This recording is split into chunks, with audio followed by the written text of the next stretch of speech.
ગુરુજી શિબિરમાં વાત કરી હતી ને કે હું કાંઈ નથી, મારું કાંઈ નથી અને મારામાં કાંઈ નથી, એ આ 3 વાત મને બહુ ગમી હતી.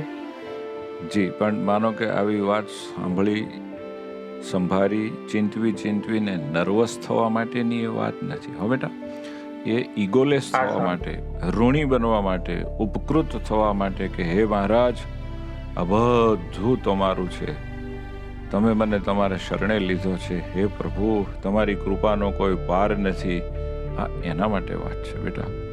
આવી વાતો સંભાળી અને છેવટે ના હિંમત થઈ જઈએ ને પછી આજ્ઞા પાળવાની, ઉપાસના કરવાની, ભક્તિ કરવાની જરૂર પડે ત્યારે એમ થાય પણ મારામાં કાંઈ એવું છે નહીં મહારાજ.